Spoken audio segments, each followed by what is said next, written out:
মাননীয় প্রধানমন্ত্রী দেশরত্ন শেখ হাসিনা বারবার বাংলাদেশের মানুষকে সতর্ক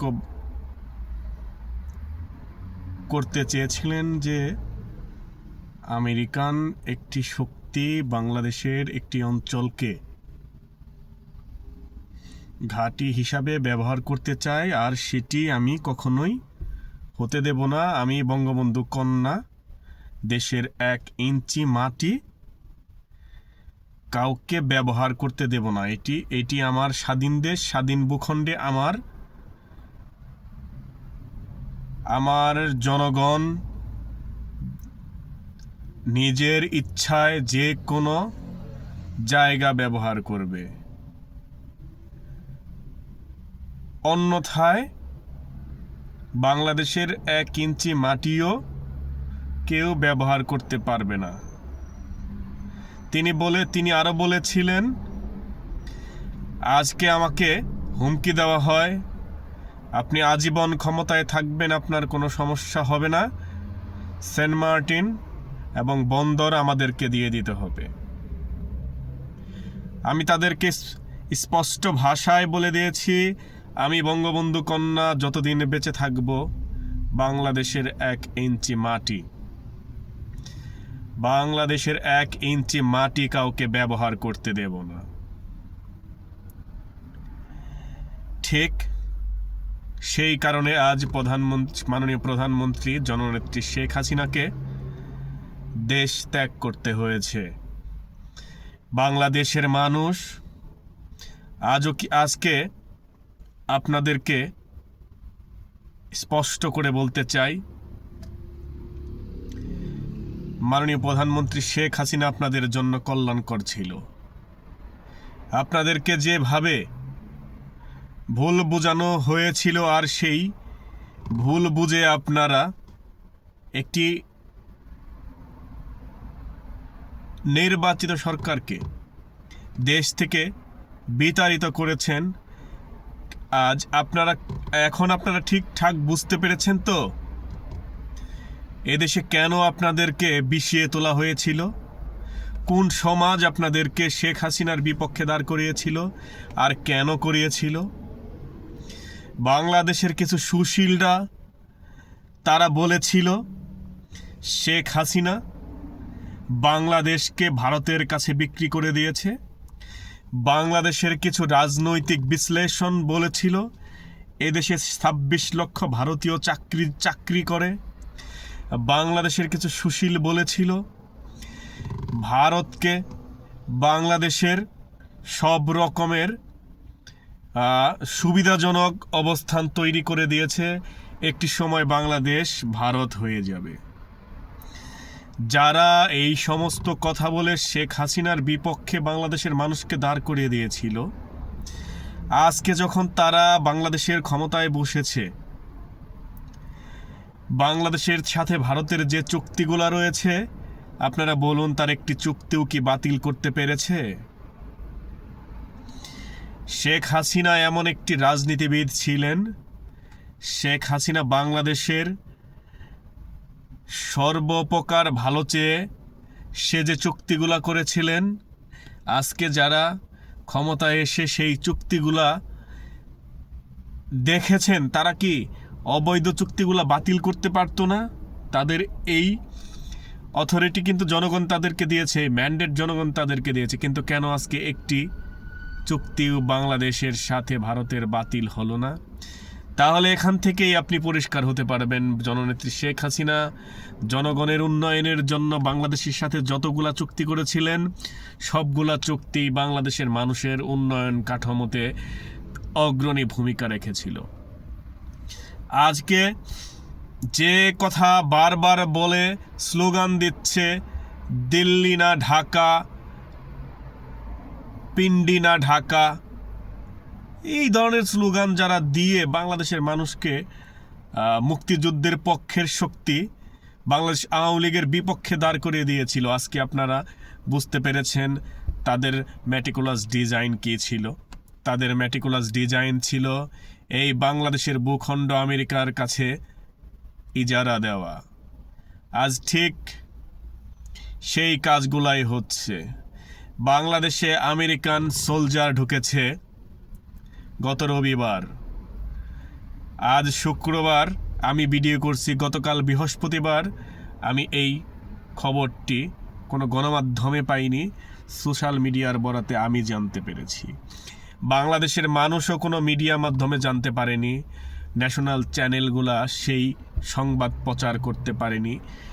ছোট ছোট কিছু সোশ্যাল মিডিয়ার বরাদে বাংলাদেশের মানুষ হয়তো বা এখন পুরা সবভাবেই জানতে পেরেছে আমেরিকান সোলজার বাংলাদেশে ঢুকেছে। অথচ আমেরিকান সোলজার বাংলাদেশে ঢুকেছে, এয়ারপোর্টের যে ফর্মালিটিগুলো রয়েছে সেই ফর্মালিটিগুলো তাদের লাগেনি। তার মানে কি, এই দেশের সেনাবাহিনী যদি এই দেশে আসতে চায়, তাদের যেরকম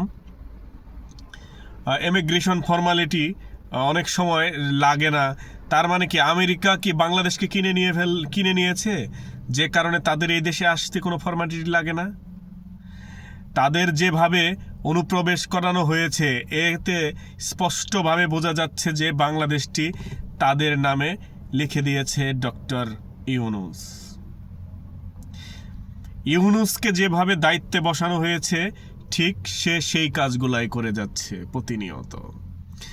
বাংলাদেশের রাজনীতিবিদ যারা আজকে রাজনীতি নিয়ে ব্যস্ত হয়েছেন, আজ না হয় কাল ভোট দেন, ভোটের ব্যবস্থা করে দেন, নির্বাচনের ব্যবস্থা করে দেন, এই নিয়ে আপনাদেরকে যে ব্যস্ত করে রেখেছে ইউনূস, এই ব্যস্ততার মাঝ দিয়ে যে বাংলাদেশটাকে বিক্রি করে দিয়ে দিচ্ছে আমেরিকার হাতে, সেই দিকে একটি রাজনৈতিক দলও কথা বলছে না। কেন বলছে না? আমি কি তাহলে ধরে নেব তারাও সম্মত আমেরিকাকে বাংলাদেশ দিয়ে দেবে? যে বাংলাদেশ জন্মলগ্নে 30 লক্ষ শহীদের রক্তের বিনিময় বাংলাদেশ পেয়েছি, 2 লক্ষ মা বোনের সম্ভ্রমের বিনিময়ে এই ভূখণ্ড পেয়েছি, একটি স্বাধীন সার্বভৌমত্ব রাষ্ট্র পেয়েছি, সেই রাষ্ট্র আজ আমেরিকার কাছে ইজারা দেওয়া হচ্ছে। বড় মর্মাহত হচ্ছি। বাংলাদেশের মানুষ চুপচাপ সেই দেশ বিক্রিতে সায় দিচ্ছে। কিছু রাজনীতিবিদকে দেখেছি, তারা ব্যস্ত রয়েছে আওয়ামী লীগকে নির্বাচনে আসতে দেবে না। কিছু রাজনৈতিকবিদকে দেখেছি যাদের 10টি মানুষ নেই, তারা বলে ওঠে আমরা এই যে আলোচনাগুলা 6 মাস যাবৎ করে যাচ্ছি, একটি একতাবদ্ধ হওয়ার জন্য, বাংলাদেশের সকল রাজনীতিবিদরা একসাথে ঐক্যমত হওয়ার জন্য। সেটা কি তাহলে বিফলে চলে যাবে? আওয়ামী লীগকে এই দেশে নির্বাচন করতে দেবে না যদি সকলেই একমত না হয়, কিংবা এই জাতীয় নির্বাচন নিয়ে এবং বিভিন্ন সংস্কার নিয়ে সকল রাজনীতিবিদদের মত যদি একরকম না হয়, তাহলে কি আমাদের এই আলোচনা বৃথা যাবে? একজন অথর্ব বলেছে বাংলাদেশের সকল মানুষ অন্তর্বর্তী সরকারকে ম্যান্ডেট দিয়ে দিয়েছে, তাহলে কেন এই বিতর্ক সৃষ্টি করা হচ্ছে? এই সংশোধনী এবং রাষ্ট্রের বিশেষ ক্ষমতা বলে আপনাদেরকে যে ক্ষমতা দেওয়া হয়েছে, সেই ক্ষমতা বলে আপনারা চাইলে যে কোনো আইন পাশ করতে পারবেন। এই ক্ষমতা বলে আপনারা দেশকে বিক্রি করে দিতে পারবেন। আসলেই কি তাই? এই ক্ষমতা কি বাংলাদেশের জনগণ আপনারা অন্তর্বর্তী সরকার মোহাম্মদ ইউনূসকে দিয়েছেন? যে সরকারে বসে রয়েছে যাদের মধ্যে বাংলাদেশ প্রীতি নেই, যারা আমেরিকার প্রেসিডেন্ট, যারা আমেরিকার ন্যাশনালিটি নিয়ে বসে আছে, তারা এসেছে বাংলাদেশকে সংস্কার করে। তারা বাংলাদেশকে সংস্কার করতে আসেনি, তারা বাংলাদেশকে বিক্রি করার সহযোগিতা করতে এসেছে। তাদেরকে বসানো হয়েছে তারা যেন বাংলাদেশকে একদম পরিপূর্ণভাবে আমেরিকার কাছে ইজারা দিয়ে বাংলাদেশ থেকে খুব সুন্দরভাবে এক্সিট নিয়ে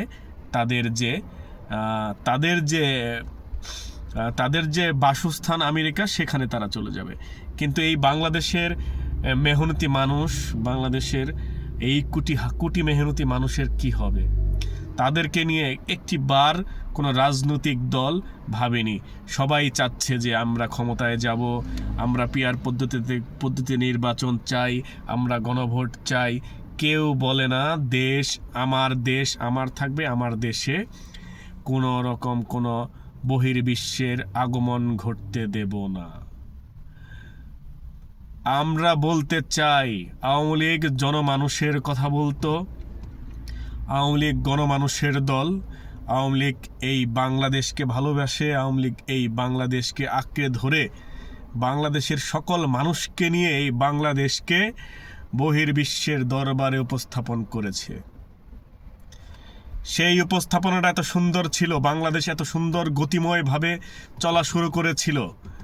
শেখ হাসিনার হাতে আর 10টি বছর হয়তোবা যদি সময়, শেখ হাসিনা যদি আর 10টি বছর সময় পেতেন, উন্নত বিশ্বের সাথে এই বাংলাদেশকে মিলিয়ে নিয়ে যেতে পারতেন। কিন্তু দুঃখের বিষয়, বাংলাদেশের মানুষ সেটিকে প্রত্যাখ্যান করেছে। বাংলাদেশের মানুষ প্রত্যাখ্যান করে এই দেশকে আমেরিকার কাছে ইজারা দিতে চেয়েছে। আজ না হয় কাল বাংলাদেশের মানুষ বুঝবে তারা কি ভুল করেছে, তাদের ভুল কোথায় ছিল। আমি চাই আজ না হয় কাল নয়, এখনই আমাদের বোঝা উচিত। যদি বাংলাদেশকে বাঁচাতে চান, যদি রাহুর গ্রাস থেকে বাংলাদেশকে উদ্ধার করতে চান, বাংলাদেশের সকল মানুষকে আবার রাস্তায় নামতে হবে। এই স্বৈরশাসক, এই আমেরিকান পুতুলকে বাংলাদেশের ক্ষমতার থেকে ঝেঁটিয়ে বিদায় করতে হবে। সেটি যদি না করেন, তাহলে বাংলাদেশ আমেরিকার কাছে লিপিবদ্ধ করে লিখিতভাবে ইজারা দিয়ে চলে যাবে, কিচ্ছু করতে পারবেন না। কারণ ওই যে একজন শক্তিশালী মানুষের কাছে একজন দুর্বল মানুষের নৈতিক কথাও অনৈতিক হয়ে যায়। সেটি আপনার পাশের বাড়ি আপনার থেকে অবস্থাশালী একজন লোক বসবাস করলে আপনি সেখানেই সেটি অনুভব করেন। তিনি অনেক অন্যায় করার পরেও মানুষ তাকে কথা বলতে সাহস পায় না, এবং কি সেটি নিশ্চুপ হয়ে শুনে যায় যে না, ওনাকে কিছু বলা যাবে না। একজন বলবে যে অন্যায় করেছে, সেই কথাটি বলার সাহস এক পাশের বাড়ির মানুষের থাকে না। কেন থাকে না? তার অর্থ নেই, তার অর্থবিত্ত নেই, তার লোকবল নেই। ঠিক অনুরূপ আমেরিকার সামনে বাংলাদেশের কথা বলার যোগ্যতা কি আদৌ হয়েছে? আপনারা বলুন। আমেরিকা যদি চায় সরকারকে, এদেশে যদি তারা ঘাঁটি করতে পারে, আমেরিকা যদি চায় এই বাংলাদেশকে তারা শাসন করবে। এখন তো ইউনূসের মাধ্যমে বাংলাদেশের কন্ট্রোল নিয়েছে। তখন যদি চায় এই দেশ আমি আমার মতো করে শাসন করব, কিচ্ছু করতে পারবেন না। আজকে যখন বাংলাদেশের রাষ্ট্রীয় কাঠামো থাকা সত্ত্বেও আমেরিকান সোলজার কোনো রকম কোনো ফর্মালিটিকে অনুসরণ না করে বাংলাদেশে অনুপ্রবেশ করেছে, তার মানে কি বাংলাদেশটা মোটামুটি তাদের দিয়ে দিয়েছে ইউনূস। আসুন আমরা রাস্তায় বেরিয়ে আসি, দেশ বাঁচাই, রাজনীতি পরে করি। রাজনীতিকে নিয়ে ব্যস্ত না হয়ে দেশকে বাঁচাই, মাতৃভূমিকে বাঁচাই, দেশমাতৃকাকে কারো কাছে আমরা দেব না। দেশমাতৃকা আমার, এই মাতৃকাকে বাঁচাতে যদি না পারেন, আপনি আপনার দেশে পরাধীন হয়ে যাবেন।